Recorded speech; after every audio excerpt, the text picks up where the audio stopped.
Luke Rockhold's in the movie, which I love the fact Luke Rockhold's character's name of Tony Gunn, like the perfect douchey kind of guy name, like Tony Gunn. He looks like a Tony Gunn. He does. He said he fits Tony Gunn. Like I was talking to him a couple days ago about it. But also Chuck Liddell's in it, in a key character. Yeah. He's playing Marcus. He's Reese's like mentor, coach, and stuff Yeah. like that. How did because you mentioned you're such a big fan of the sport and you kind of actually fanboy a little bit for the fighters. Yeah, Were those sure. two guys you envisioned and you purposely wanted? Did they just work on? And why was Chuck the pick for this Marcus character among a lot of various options? I'm sure you probably could have had.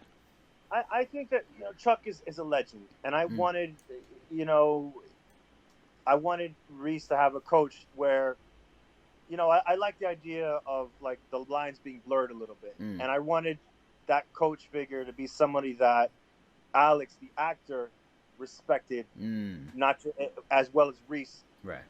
The respecting Marcus, and it needed a big character. It needed somebody who had that track record and who could validate that role. And Chuck just felt like a really great choice, and he has a swagger, he has a certain respect. I mean, he's a legend. You can't say that about many MMA fighters, yes. and he's one of them. Yeah.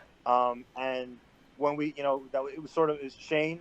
We didn't really have a casting director, so Shane reaching out to his agent. I mean, Chuck had some notes, and that was the great part about working with people like him and Luke. It's like, I love MMA, but I have never stepped in the cage, and I've got too much respect to pretend that I know all the intricacies of the sport like that. And Chuck had lots of specific little notes about just authenticating certain moments, and I would be a fool not to listen. And same with Luke, he had ideas about his character to give him a specialism in his sort of craft as a coach. He wanted him to focus on a specific technique in working with Alex's character.